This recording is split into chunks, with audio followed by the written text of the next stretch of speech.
Hello, lovelies. This is the second part of my invitation for you today on this sweet and gentle Oregon spring morning with the rain sounding on the roof and some beautiful sort of gray light coming into the room. This invitation, I'm about to do a reading, what we might call a Touchstone reading, since I'm featuring Kat Black's Touchstone Tarot. I'm about to do a reading which is intended to be an invitation. So we'll see what the cards say, how they invite you. I'm going to take a sip of my invitation this morning, which is caffeinated. This is my beautiful, and we can't see it, can we? Oops, no. Beautiful, beautiful cappuccino that I made myself in a mug, in a bowl that my sister made for me. And it's really yummy. That steamed milk foam. You know, I've lived in the Pacific Northwest for a long time. I need my morning, I need my morning Joe. Okay, put that aside. The Touchstone Tarot. This is what I thought was the first edition of Kat Black's deck, the deck that preceded the Golden Tarot, and where the Golden Tarot uses, oh no, it came after the Golden Tarot. Yeah, this came out in 2009, and where the Golden Tarot uses medieval imagery, this deck is a collage deck based on portraiture from the early modern period, which is one of the reasons that it's so special and important to me. You know, it's got Queen Elizabeth on the author card, on the kind of title card, Touchstone Tarot, tell me true, this is what I ask of you. And, you know, it really invites us through portraiture to enter into the archetypes of these cards. Like all of Kat Black's work, it's a collage deck. Sometimes the collage is a little bit more kind of clumsy than other times. Like, I'm not sure I'm the hugest fan of the Six of Coins, with the hands and the face kind of digitally manipulated inside. But I love this deck. I love, you know, Anne Boleyn is the Queen of Wands. And the Kunati version is a really nice production. It's got really nice gilding, very lovely backs, matte finish, large size cards, which for me is okay. I'm looking for Anne Boleyn here. I don't mind. I can shuffle it pretty easily. The cards are not too thick. It's a great addition. I didn't get the US Games copy of this deck because I didn't really feel the need. I'm happy with the Kunati, but it's not a deck that I read with that much, and I'm not sure why that is, because I do admire it and I love it. I discovered on eBay not that long ago, like a couple weeks ago, I discovered this, which I didn't even know existed. This is the true first edition of the deck. It was self-produced. It was an indie deck. It came with this pouch, right, by Kat Black. It is a smaller format with thinner cards, slightly different coloration. This is a deeper coloration. I'm comparing apples to oranges here. The colors are deeper, a little more saturated, and as I go through the deck, as I've gone through the deck, it seems like the imagery is sharper, and I'm not sure if that's because the cards are smaller, you know, a good bit smaller, right? I'm not sure if that's because the cards are smaller or because actually the images are sharper. There's only one image which is different, and that is it's the Ace of Cups, but the face is different, and I'm wondering if Kat Black couldn't get permissions for the original image, and that's what happened, because it doesn't seem like a really significant difference. But in any event, you can see here what I mean by it being a little bit sharper and the colors being a little more vivid, maybe a little more saturated, brighter in the original edition. And then here's our lovely Anne Boleyn as the Queen of Wands. I love it. So anyway, I really, really like this smaller version of it, and it riffle shuffles beautifully, and And I'm hopeful now that having a smaller format, I will read with this deck more often, because, you know, I was an early modern scholar.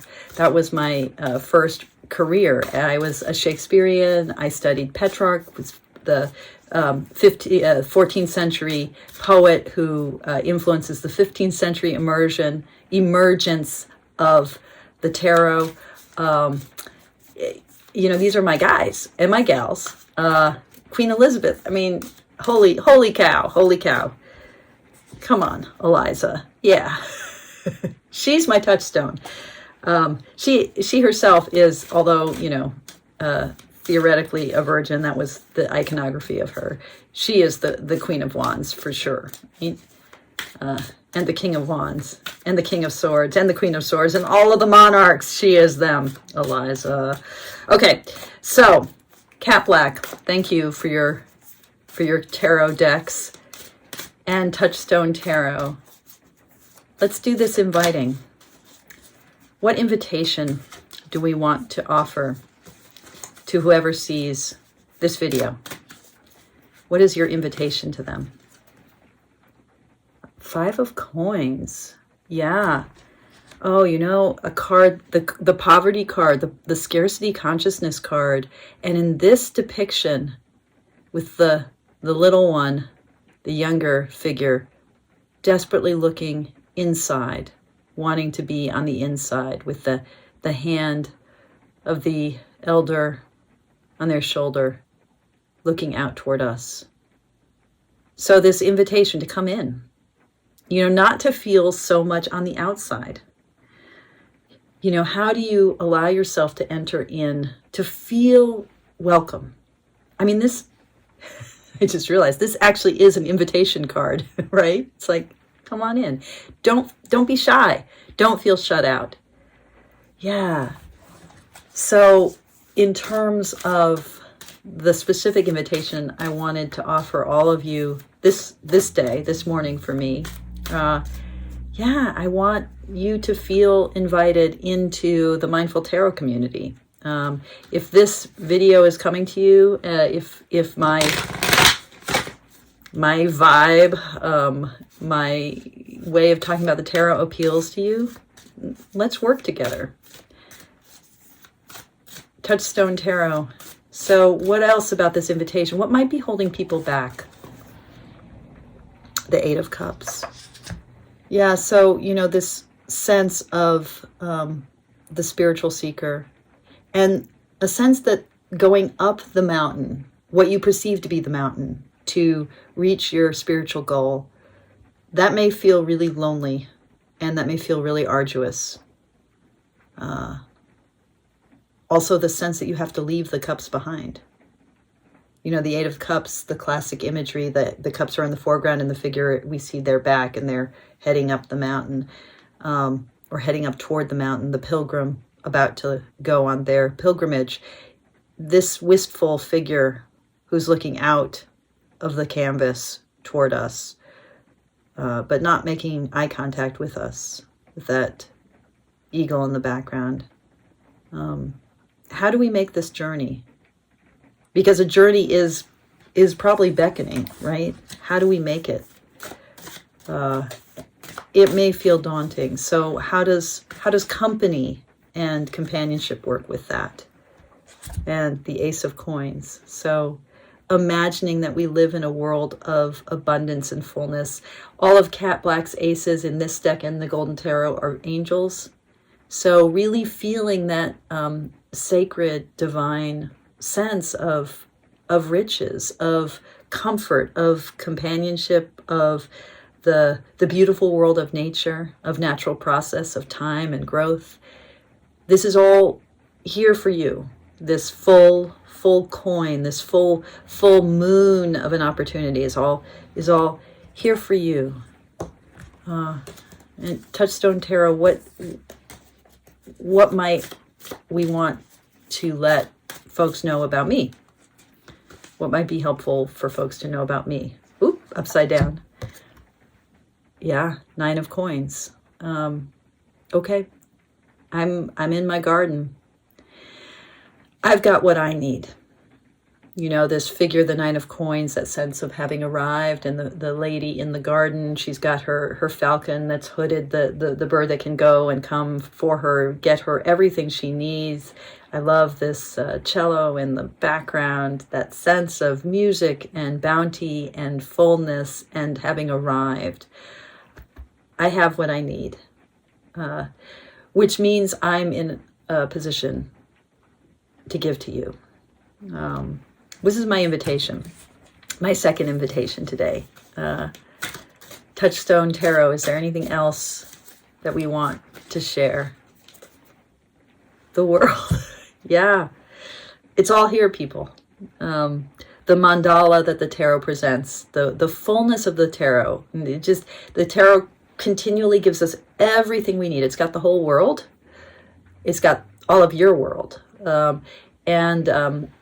You know, with Mindful Tarot, this is really about holding that full mandala. This is the world card in ways that we talk about in the certificate program. The world card is a mandala of the tarot with the 4 minor arcana, and then the dancing figure in the middle, the major arcana. This is a classic. It's a quincunx. It's a classic holy image of a unified world. And the tarot offers that. The tarot presents that. That's what makes the tarot special. It's not just a collection of any old 78 cards, any old 78 images. It is a complete system. And when we get comfortable with that structure of tarot, it becomes the doorway, the tool, the toolbox par excellence for helping us enter into the richness and abundance of our world, and helping, if we work with clients, helping them enter into that richness and abundance as well. Yeah, I think that's complete with the world card. You are sort of at the completion, but I sort of have this impulse to pull one more card, perhaps. The 6 of Cups. Yeah, play with me. Come back to the ideals and the richness and the sense of discovery and beginner's mind of your little days. You know, the things that we know as children, which we tend to have to forget as adults. Let's rediscover that world together. Okay, that's all for now. Toodles.